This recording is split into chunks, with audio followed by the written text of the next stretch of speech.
Olá! Estamos iniciando a terceira aula do programa TCE Parceiro, Definição dos ensaios, amostragem e controle estatístico. Dentro desses tópicos, vamos apresentar os conceitos necessários para auxiliar o fiscal em relação ao controle da qualidade de obras de pavimentação. Esse controle de qualidade abrange todas as etapas de uma obra. A sua execução demanda que os materiais e serviços atendam às especificações técnicas de engenharia. São elas que determinam os padrões mínimos de qualidade necessários. Para a realização do controle da qualidade desses materiais e serviços, é necessário fazer uso de técnicas estatísticas. A literatura sobre o tema de controle da qualidade no exterior normalmente usa os termos Quality Assurance e Quality Control. No Brasil, os termos mais utilizados são controle tecnológico e controle estatístico de qualidade. Nesse contexto, a executora, ou seja, a contratada, é responsável pelo controle tecnológico dos materiais e serviços executados, e o contratante é responsável por aceitar ou não os materiais e serviços executados. Dessa forma, é utilizada a amostragem estatística na realização de ensaios. É o que vai determinar se as exigências contratuais baseadas em normas de engenharia foram alcançadas. As metodologias em uso no Brasil para o controle de qualidade são previstas em manuais e especificações adotadas pelos diversos órgãos rodoviários, como o Departamento Nacional de Infraestrutura de Transportes. Nessa aula, vamos considerar as recomendações do DENIT. Mas caso o projeto a ser fiscalizado considere outras normas e especificações, deve-se consultar as orientações do referido órgão rodoviário. A realização do controle de qualidade pelo fiscal de uma obra de pavimentação abrange 3 etapas principais: a definição dos tipos de ensaios e testes, considerando as especificações técnicas, o plano de amostragem, considerando critérios estatísticos, e a análise e tomada de decisão, que é a aceitação ou a rejeição dos serviços, também de acordo com critérios estatísticos. Vamos aprofundar um pouco cada etapa. As normas técnicas de engenharia apresentam a relação de ensaios para o controle da qualidade de todas as camadas e materiais de uma obra de pavimentação. Embora a maioria dos municípios não possua normas técnicas próprias para engenharia rodoviária, as normas estaduais e federais vinculam projeto, execução e fiscalização. Cabe destacar que o projeto, o contrato e os documentos técnicos referenciam as normas técnicas a serem utilizadas no controle, independente se são normas municipais, estaduais ou federais, elas devem ser utilizadas, não apenas por ser uma boa prática de engenharia, mas também porque isso é uma obrigação contratual. Um exemplo: na execução da camada de revestimento asfáltico com ligante convencional tipo 50-70, considera-se a norma do DENIT 031 de 2006. Para acessá-la no site do órgão, esse é o caminho: coletânea de normas, especificação de serviço. Entre outras normas, está a que acabamos de citar, que trata do concreto asfáltico. Só lembrando que a execução do revestimento asfáltico envolve materiais, serviços e equipamentos. O controle da qualidade envolve desde testes para verificar a qualidade dos agregados até a medição das espessuras das camadas executadas, por exemplo. Bom, vamos considerar então as especificações do DENIT para a camada de revestimento do nosso exemplo. Há uma relação de ensaios previstos para o controle de qualidade do concreto asfáltico. A especificação de serviço, ela apresenta os controles que devem ser efetuados. Então nós temos o controle dos insumos, que é o controle do cimento asfáltico e dos agregados, o controle da produção, que está relacionado ao controle de usinagem, espalhamento e compactação em campo, e a verificação do produto, que é a verificação da camada de revestimento asfáltico executado. Olhem só que a especificação apresenta a relação de ensaios e também a periodicidade que esses ensaios devem ser efetuados. São vários ensaios e você deve consultar na especificação fiscal olhe a especificação de serviço e encontre quais são os ensaios e com que frequência eles devem ser realizados. Vamos olhar um exemplo para o controle do teor de ligante asfáltico. A norma, ela recomenda uma determinação de teor de ligante, no mínimo a cada 700 metros quadrados de pista. Então a unidade gestora precisa fazer todos esses ensaios para avaliar o serviço ou material entregue? A resposta é não. A unidade gestora irá fazer uma amostragem. Ela realizará alguns testes para a tomada de decisão. A gente vai falar um pouco mais sobre isso na sequência, fiquem tranquilos. E em relação às demais camadas, a ideia é a mesma. Consulte a norma, veja os ensaios, periodicidade e monte um plano de amostragem. O plano de amostragem é a segunda etapa da realização do controle de qualidade. O plano estatístico de amostragem é previsto na norma DNR Pro 277 de 97. Ela estabelece que a amostragem deve envolver aleatoriedade nos pontos de extração, além de definir conceitos e riscos inerentes ao controle, tais como risco do executante de ter rejeitado um serviço de boa qualidade, risco do contratante de aceitar um serviço de má qualidade, nível de qualidade aceitável ou percentagem máxima de defeitos que caracterizam um serviço de boa qualidade, e nível de qualidade inaceitável ou percentagem mínima de defeitos que caracterizam um serviço de má qualidade. A tabela 1 da norma DNR 277 de 97 do DENIT, que está em tela e pode ser utilizada para o controle estatístico da qualidade, ela teve os valores de beta, P1 e P2 fixados em 10%, 5% e 25%, respectivamente. Esses valores eles foram adotados como referência no controle estatístico das especificações pertinentes. Aprofundando os conceitos de amostragem. Tamanho da amostra. É o número mínimo de extrações ou coletas que serão analisadas para fins de aceitação, reprovação ou outras medidas pertinentes, sob as condições de risco e de conceitos previamente estabelecidos no plano de amostragem. Conforme a norma DENIT 011 de 2004, nos critérios de aceitação da obra, o executante deve definir por intermédio do tamanho da amostra o risco que deseja correr em ter um serviço de boa qualidade rejeitado pela fiscalização. Pessoal, se considerarmos o risco do contratante beta e os níveis de qualidade P1 e P2 fixados, conforme a tabela apresentada na tela, o que vai definir o número de amostras é o risco do executante que nós vamos adotar. Esse risco do executante está relacionado ao executante ter um serviço de boa qualidade rejeitado.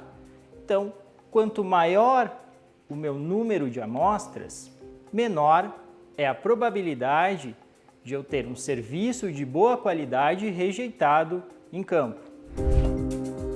Para a realização do plano de amostragem, os produtos avaliados devem ser separados em segmentos homogêneos, com características semelhantes. Por exemplo, segmento de revestimento asfáltico com a mesma espessura do projeto, segmento de revestimento asfáltico com material proveniente do mesmo projeto de dosagem e fonte de materiais, ou segmento de revestimento asfáltico com outras características similares. Vamos ver um exemplo para a camada de revestimento asfáltico considerando a especificação do DENIT 031 de 2006. O controle da produção do concreto asfáltico deve seguir de acordo com o plano de amostragem aleatória, assim como a verificação do produto. O plano de amostragem segue de acordo com a tabela.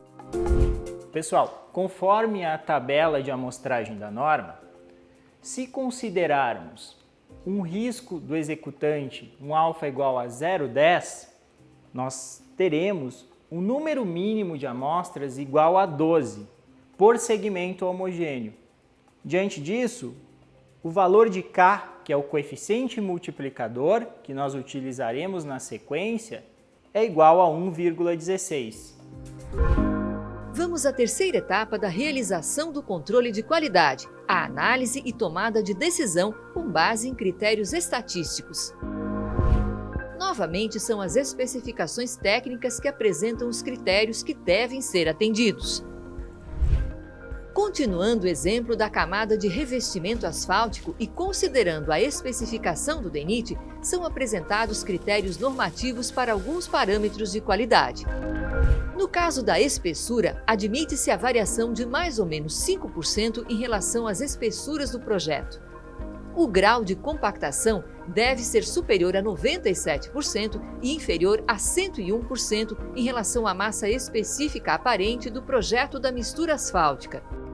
Para o teor de ligante, a tolerância máxima é de mais ou menos 0,3% em relação ao projeto da mistura asfáltica. A granulometria deve estar enquadrada dentro da faixa de tolerâncias especificadas no projeto da mistura asfáltica.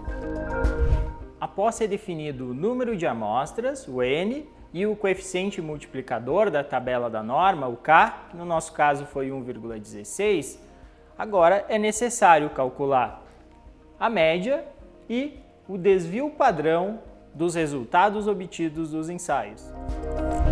Todos os ensaios de controle e determinações relativos à produção e ao produto realizados de acordo com o plano de amostragem deverão atender aos limites especificados. Bom, e onde a gente encontra esses limites especificados? Esses limites especificados, eles estão relacionados no projeto de engenharia e nas especificações de serviço. No caso de um critério para um valor mínimo, por exemplo, quando o grau de compactação de uma camada de aterro, ele deve atender no mínimo 100%. Nesse caso, se eu tiver a média menos o K, que é o coeficiente multiplicador, adotado da tabela da amostragem, multiplicado pelo desvio padrão, se ele for menor que o valor mínimo admitido, nesse nosso exemplo, o 100% do grau de compactação, o serviço não está conforme. E no caso que deve-se atender a um limite máximo indicado pela especificação. Por exemplo, a deflexão da camada de subleito. O projeto pode indicar um valor máximo de deflexão que deve ser atendido. Nesse caso, se o valor da média mais o coeficiente multiplicador multiplicado pelo desvio padrão amostral for maior que o valor máximo admitido, o serviço não está conforme. Já caso o valor da média mais o K vezes o desvio padrão for menor ou igual ao valor máximo admitido, o serviço está conforme. E no caso de ser necessário atender limites máximos e limites mínimos, um intervalo de aceitação, como por exemplo, o grau de compactação da camada de revestimento asfáltico, que deve atender um grau de compactação entre 97% e 101% no caso da especificação do DENIT. Bom, nesse caso, se os valores da média menos o K multiplicado pelo desvio padrão for menor que o valor mínimo admitido, ou a média mais o valor de K multiplicado pelo desvio padrão for maior que o valor máximo admitido, o serviço não está conforme.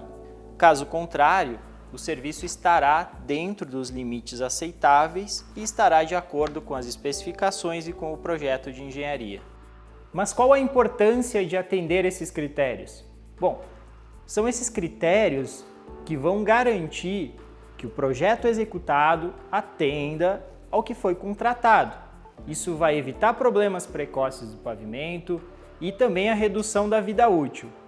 Por exemplo, um teor de ligante acima dos limites aceitáveis, ele pode ocasionar afundamento em trilha de roda. Esses afundamentos são aqueles afundamentos que vocês enxergam na pista que acumulam água e podem ocasionar acidentes e também uma redução da vida útil do pavimento. Vamos ver um exemplo. Considere que você precisa avaliar o teor de ligante de um trecho de revestimento asfáltico. Primeiro, deve-se obter as informações do projeto de dosagem.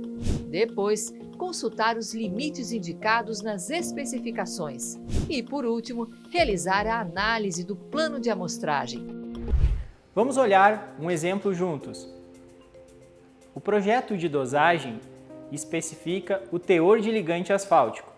Nesse caso hipotético, nós temos um teor de ligante de 5,3%. Isso foi definido por meio de um processo de dosagem, pessoal. Cada mistura tem a sua dosagem. Vamos consultar os limites indicados nas especificações. Nesse caso, é a norma do DENIT, a 031 de 2006. A norma indica uma tolerância máxima de mais ou menos 0,3% em relação ao projeto da mistura. Bom, nesse caso, o teor ótimo é 5,3, o mínimo vai ser 5, 5,3 menos 0,3 e o máximo 5,6, que é o teor ótimo, 5,3 mais 0,3%. Nesse caso, se considerarmos uma amostragem com 12 corpos de prova e um coeficiente multiplicador igual a 1,16, os critérios que devem ser adotados são os seguintes: a média menos o K multiplicado pelo desvio padrão deve ser maior que 5% e a média mais o K multiplicado pelo desvio padrão deve ser menor que 5,6%. Nesse caso, o serviço vai estar conforme, o teor de ligante estará de acordo com o projeto e com as especificações de serviço. No entanto, se os valores da média menos o K multiplicado pelo desvio padrão for menor que 5%, ou a média mais o K multiplicado pelo desvio padrão for maior que 5,6%, teremos um serviço que não estará conforme. Prosseguindo com o nosso exemplo, vamos considerar que a supervisora contratada pela Prefeitura realizou 12 ensaios do teor de ligante da massa asfáltica. Esses são os valores encontrados no nosso exemplo hipotético. 12 ensaios realizados, calcula-se a média, uma média de 5,41%, o desvio padrão amostral, que é 0,167 neste caso, pode ser facilmente calculado em planilha eletrônica. No caso, estamos considerando a norma do DENIT, a 031 de 2006. Vamos agora analisar se esses resultados atendem aos limites especificados no nosso projeto de dosagem, que a gente considerou como 5,3%, um teor ótimo, e os limites normativos, mais ou menos 0,3%. Para o limite mínimo, nós temos a média menos o K, que é obtido da nossa tabela de amostragem. No nosso caso é 1,16, pois adotamos um número de amostras igual a 12, multiplicado pelo desvio padrão, que é 0,167, obtemos um valor de 5,22%. Esse valor é maior que 5%, o valor mínimo relacionado com o projeto de dosagem e com a especificação de serviço. Nesse caso, em relação ao limite mínimo, os ensaios indicam que o material que está em campo atende às especificações. Bom, mas a gente precisa verificar também se ele atende aos limites máximos nesse caso. Para os limites máximos, o valor da média mais 1,16, que é o K, o coeficiente multiplicador, multiplicado pelo desvio padrão amostral, ele deu 5,6, que é igual ao 5,6, que é o nosso limite superior relacionado com o projeto de dosagem e especificação. Então, nesse caso, também atende ao limite máximo. Isso indica que o material que está em campo está de acordo com o projeto e com as normas técnicas de engenharia e teremos um bom desempenho em campo, sem redução da vida útil, se foi executado corretamente nas outras etapas. E se os critérios normativos não forem atendidos, significa que o produto entregue não atende às especificações. Nesse caso, deve-se avaliar medidas de correção conforme o caso concreto, refazer os serviços dos locais com problemas, realizar novas verificações ou aplicar outras medidas conforme o contrato e o projeto em análise. E chegamos ao fim da terceira aula sobre controle de qualidade em obras de pavimentação, mas ainda tem muito conteúdo pela frente. Até mais!